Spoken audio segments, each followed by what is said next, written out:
Competency-based evaluations, having credit for work done in the past and experiences in the past actually become more and more logical if you start thinking about it of a goal of keeping people active with your institution for their lifetime, whether they come back to take more credits, whether they're active alumni, however you look at it. And so you can look at models all over the country where folks have broken down barriers and given students back access and flexibility, and it actually raises achievement rates and increases income so that you can do well by doing good. Welcome to In Your Element, a podcast on the Enrollify Podcast Network and brought to you by Element 451, an advanced student engagement CRM providing higher ed institutions with a competitive admissions advantage from recruitment to enrollment through the use of AI. On each show, we ask 5 questions about current challenges, exciting opportunities, and what's next in higher education. I'm your host, Eric Stoller, and on today's show, Andrew Flagel comes on to talk about how universities can pool their research, their expertise, and their data to make the college experience better for students and faculty. Andrew is the president and CEO of the Consortium of Universities of the Washington Metropolitan Area, which is an educational alliance that provides channels for innovation, efficiency, and advocacy for its members, including Georgetown University, Howard University, and the University of Maryland. For Andrew, growing up, he always knew he wanted to end up in Washington, although not in higher ed. So I thought I'd go into law and politics and be an elected official. And we ran into some challenges with our family business while I was in school. I had some financial insecurity, and it led me to working, I think, in every possible job that an undergraduate could hold on a campus in order to stay enrolled. And that gave me an opportunity as I was graduating to turn down law school and instead start a position in admissions at the George Washington University, much to my parents' dismay. And I fell in love with thinking about that moment when students make the decision about college and college access, transforming access for students. So I started a master's program there, ended up doing research in college access, and that brought me to the attention of the educational group that ran programs on Capitol Hill. Andrew spent 5 years with the Congressional Youth Leadership Council, working on transforming diversity in the education system, and had access to one of the largest educational databases in the world, and started to get a sense of how higher ed systems could work together for the greater good. He then served at the University of Michigan Flint, George Mason University, and Brandeis University before his current role as president and CEO of the consortium. The consortium really became a hub for thinking creatively about how universities could collaborate when we're sitting in what I really feel strongly is America's greatest college town. So wow, and you used to live in the Boston area, so those are fighting words, or I think it's interesting that for a lot of reasons, there's a real distinction when you think about Washington and how it thrives on student work and internships, on the interaction with programs like the Smithsonian, like the Kennedy Center, like the incredible research that goes on here. You just have a fundamental outlook that's built around and interactive with the universities throughout the region. And they are designed to be more innovative, more interactive, more partnership-driven, a little less siloed than I think a lot of the universities in other areas. So it was wonderful to get to come back. I think this in many ways is the most amazing group of presidents and provosts in the country. The presidents are the board of the consortium. And so I was delighted to take that opportunity. And the past year has really been thinking both in the context of the pandemic and in the context of the trajectory of higher education. How can a collaboration of publics, privates across 2 states and a city-state, federal institutions, how can we work more productively together? And what are the other partnerships with government, with industry that can help us transform not just higher education, but equitable economic development throughout the region? Wow. Now you made me think about, should I go and pursue a doctorate at one of these DC schools? I'm thinking now about sort of all the schools that you are part of the consortium, and Howard University being a client of Element 451s, and they've been in the news recently as they sort of have done some interesting moves, to say the least. Poaching some folks from other schools. Oh, I would say creatively hiring. I wouldn't necessarily say poaching, but I think Dr. Wayne Frederick is an exemplar. He was the chair of the board when I was brought into the consortium. He's now our immediate past chair. And you just can't find someone more brilliant and kinder and more thoughtful about the purpose for higher education, about centering students and centering community in the work that we do. And he was a real motivator in deciding to accept the position. Oh, that's great. I love that. So, speaking of, Howard and the other schools in the consortium, what are the main issues right now for these DC schools? What's top of mind? Well, I think all universities are wrestling with how to navigate the recovery from COVID, the continuing rollout of the pandemic and the next phase. And at the same time, trying to be thoughtful and looking ahead. What are the next largest issues that we're all confronting? I think the model for healthcare and both student, employee, and staff healthcare across higher education is at a pivotal moment. The way we collaborate on academic programs is likely to continue to transform. We've seen that all accelerate. I think the trajectory was already there, but the pandemic has been a catalyst for transformation in academic delivery. And then I think the way we interact and promote ourselves and who our audiences are is we all knew that was going to involve, we all seen the demographic data, but I think the opportunity to be really bold in that thinking has accelerated over the past 8 to 12 months. Interesting. Obviously, growth is important to these institutions, and I'm gonna throw a question in here that's not in the usual five. You mentioned the George Washington University. I'll make sure I incorporate the.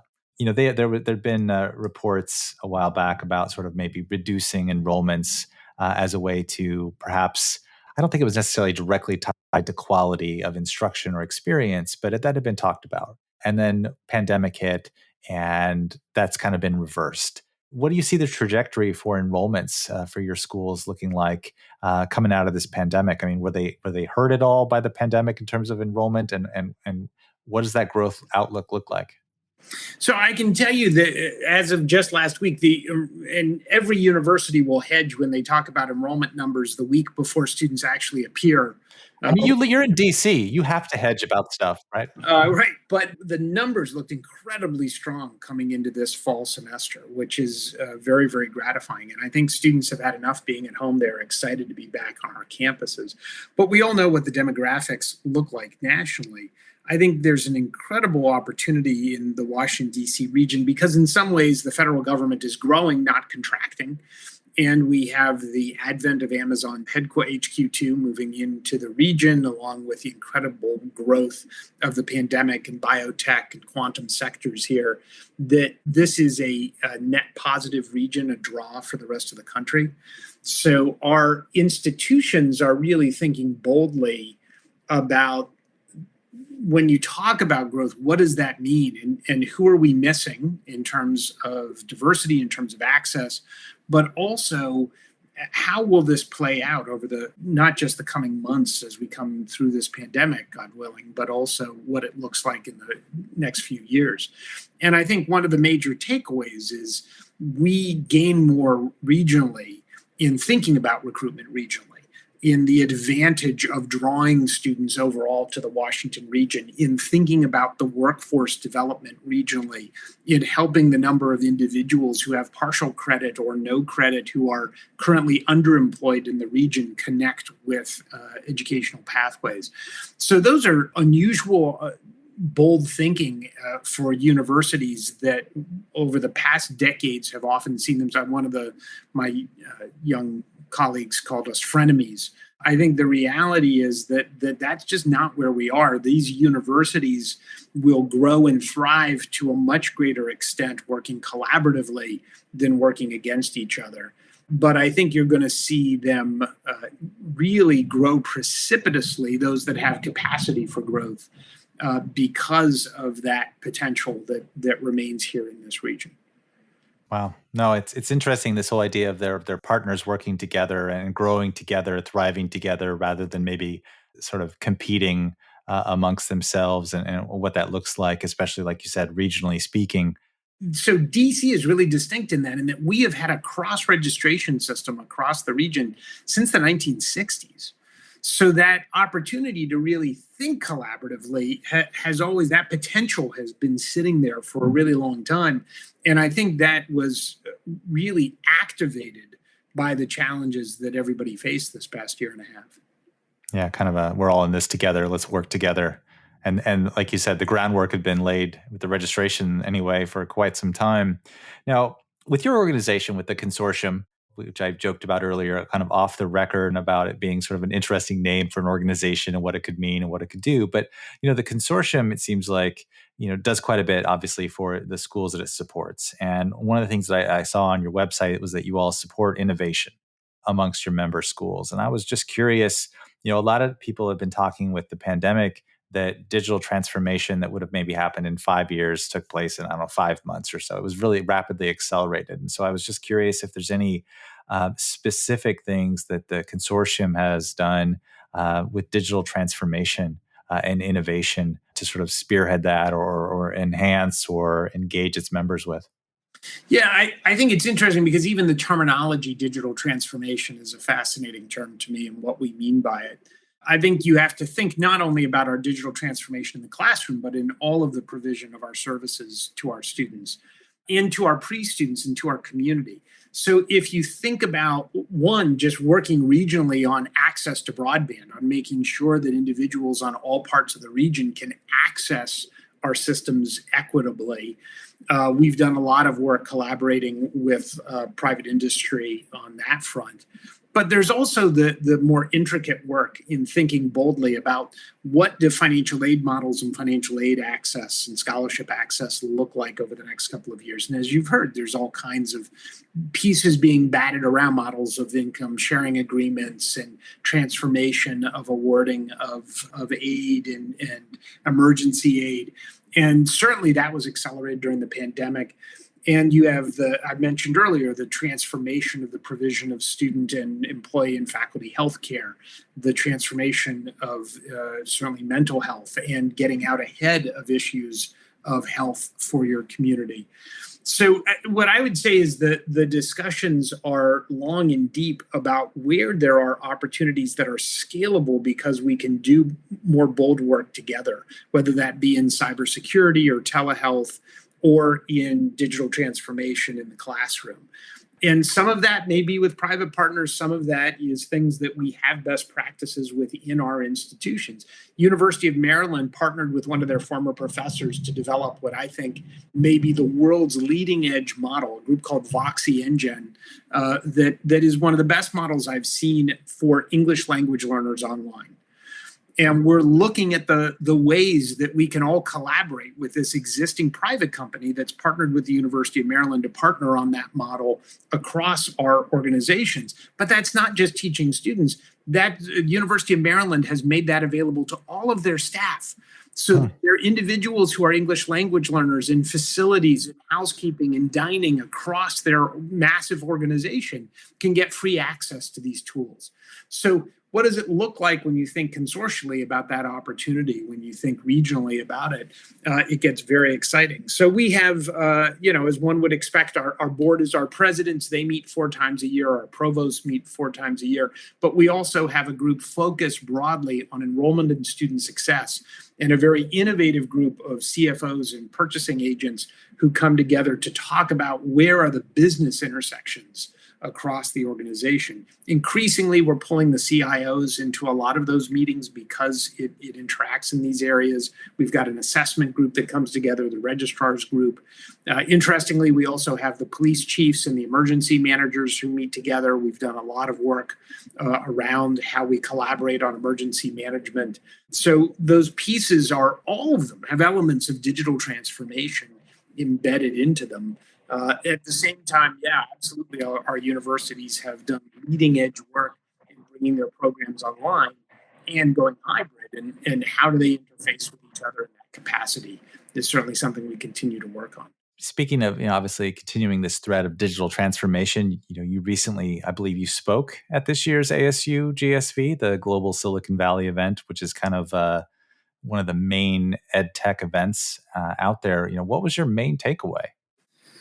Well, from my panel, we did a panel on, so the hot term is credit liquidity, which I think is so cute. We used to just call it credit transfer. But credit liquidity and the ability for credit to move. And part of that I thought was a fantastic discussion of really what we mean by it, because I think often when we talk with the public, the idea is all credit should count all the time, no matter what, which is completely counterintuitive, right? If you switch from architecture to nursing, you can bet that some of those credits aren't going to. We want nurses that know how to nurse and architects that know how to architect, and not necessarily someone who just gets credit for whatever they've taken. So one of the things we talked about on the panel was what we mean is you shouldn't have to retake credit for things that you already know and have experience in. Right. And so how do we do that well? And so I think, first off, we have to define what we mean by credit liquidity for the public, because some credit will be lost to career switchers, to pathway changers. I mean, how many people change their major? I mean, it's a huge number, and you start off in, I don't know, everyone's pre-med at some point, it seems like. And right. Then, you took anatomy and physiology, and then you became an English major, and you learn some stuff, though, that's useful. Yeah, absolutely. And what do we mean by what you need to learn? And how do we build in not just credit liquidity, but also stackability? How do we create, Brandon Bastide will say credigrees, but how do we build this network of connections that allow you to do pieces of the puzzle that fit in to the next part and the next part, and really make the adaptable, transformable workforce that we all believe that we're going to need in the future, and the critical thinking force that we know we need for our democracy. So, the takeaway for me is our 14th century guild system in higher education is ill-prepared to make credit liquidity and stackability a reality. And part of that is a set of assumptions by many personnel at universities in gatekeeper positions, where they believe with all their heart that, and this it gets blamed all the time, Eric, on the faculty. I thought this was fascinating. The takeaway from our panel was it's rarely the faculty that are the blockers to making these things work well. It is often administrative and financial staff at the university who believe that the financial health of the university is related to not giving credit for other things, not allowing people to bring more credit in, not allowing more credit to transfer. The less flexibility we have, the more money. Right, the more you have more tuition, essentially. And I used the example, and I did a panel for a bunch of folks, and a bunch of CFOs and registrars were shaking their heads at me. And I said, come on, we learned this example as kids watching Miracle on 34th Street, right? The minute Santa started sending people to Gimbels, everybody started coming back to Macy's. If you give them the flexibility, if you're honest with them and flexible with them, students will thrive. They'll be more likely to persist. They'll be happier with your institution. And one of the CFOs said, you're going to have to show me those numbers. I mean, if you're truly living the values of your institution, though, and every single institution would say that one of their values is access, regardless of rankings or any of that stuff, then flexibility when it comes to credits or even the prior learning stuff, absolutely, that's some interesting angles too on it. Yeah, competency-based evaluations, having credit for work done in the past and experiences in the past actually become more and more logical if you start thinking about it, of a goal of keeping people active with your institution for their lifetime, whether they come back to take more credits, whether they're active alumni, however you look at it. And so you can look at models all over the country where folks have broken down barriers and given students back access and flexibility, and it actually raises achievement rates and increases income so that you can do well by doing good. That was one of my big takeaways. The other takeaway is there's just so many companies moving so fast, so much venture capital moving back and forth in higher education at this point, that I think we're at an incredible inflection moment of the opportunity for for the kind of collaborations that the consortium has, but for even broader collaborations with the private sector, where they have the resources and venture capital to do the kinds of innovations that individual universities are going to have a hard time exploring on their own.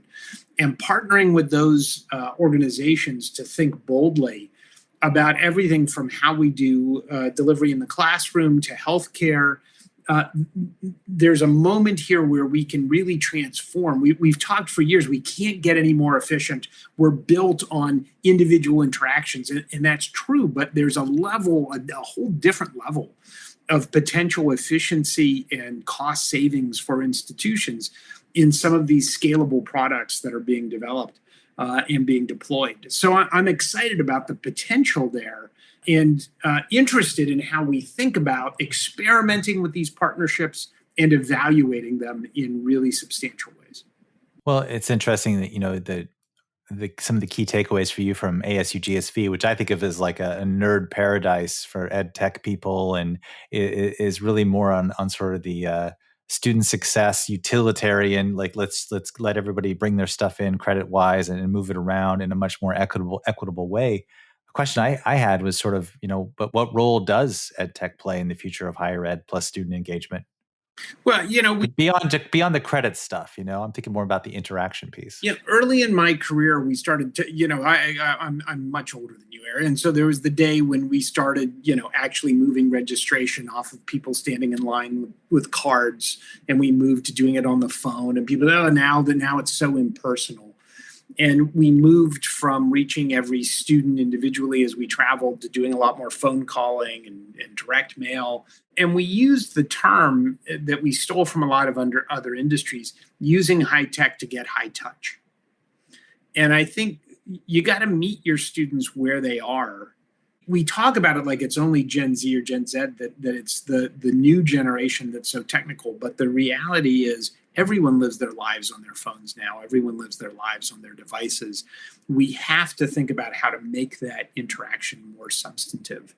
So I was meeting with a group today that's doing fascinating work in student mental health, built on platforms, on apps that are all designed around building community and interaction, so that a student who feels isolated, a student who feels alone, can reach out anonymously to peers, to other students, to connect with them, to find mutual support through an app.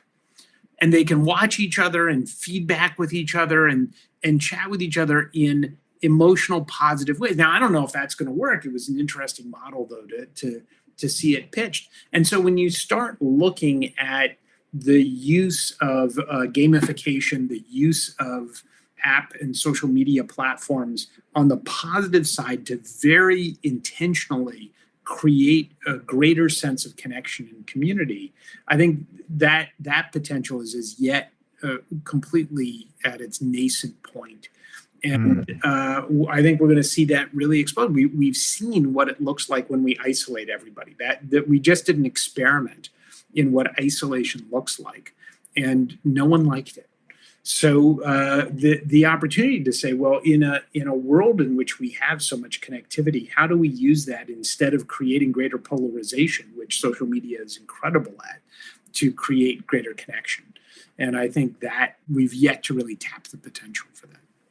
Yeah, well, especially since you're in DC, which is the epicenter of a lot of past moments of polarization, and continual moments, I suppose. Kind of a bonus question. Your board, they're made up of leaders of institutions, presidents of all your member institutions. What are some of the top level themes that they're talking about, things they're concerned about, things that they're excited about? I love this group of presidents because they're such bold thinkers. And you have, a former Secretary of Health and Human Services. You have leaders who themselves led medical centers. I have engineers and liberal arts experts, and an incredibly diverse, rich group that respects each other greatly. And their discussion is, we have really focused on how can we be stronger together? Where are the elements where collaboration allows for our universities to be more supportive of students, to gain greater levels of student success, but also how can we be more impactful boldly throughout our community? How do you think about equitable economic development regionally and nationally, and where are the transformation points that universities should really engage in? Could we be engaged in areas like affordable housing, food insecurity, because we have the capacity? Just this past week, one of our community colleges was one of the largest transition points for Afghani refugees coming back into the country. So Wow. the potential of the scale that we have in an organization like this is really quite exciting. And I think that idea that, so often our organizations of colleges and universities are built around government structures, right? Our state system or our community college system, or they're built for a lobbying effort within the state or region. The idea that you're coming together around mission, around service to the community, around service to your students is a real advantage. And there are a couple of other groups like this, the Innovation Alliance that focuses on student success, for instance.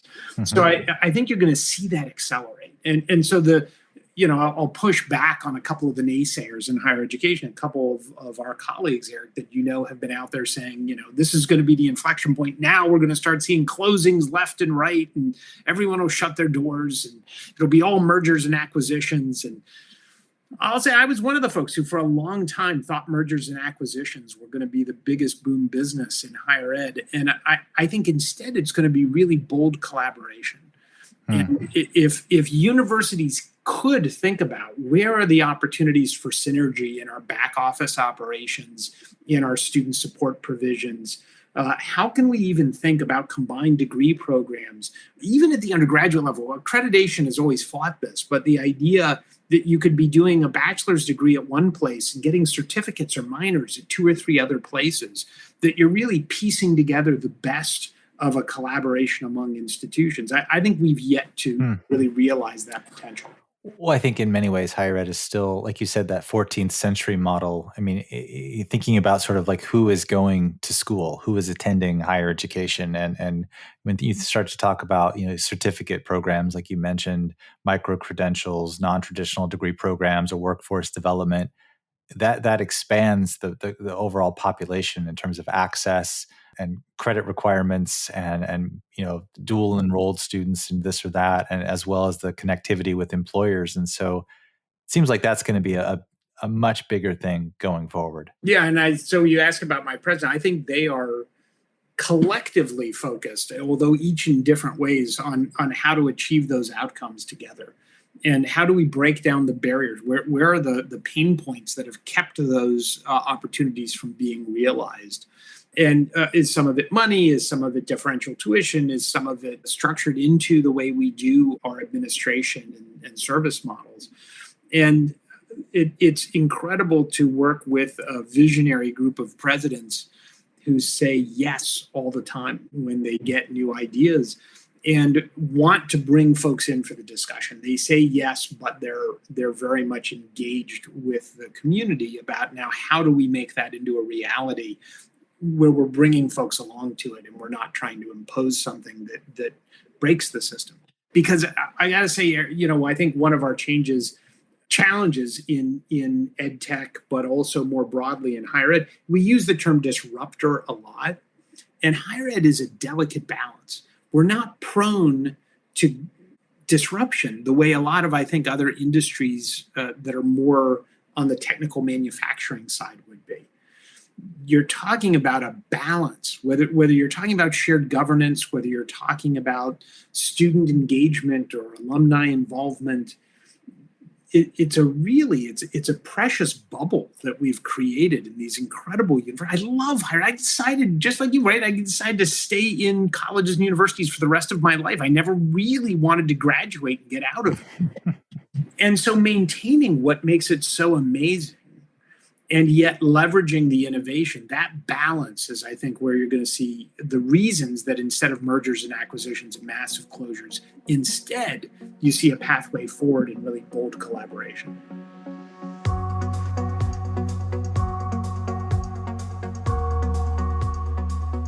That was Andrew Flagel, President and CEO of the Consortium of Universities of the Washington Metropolitan Area.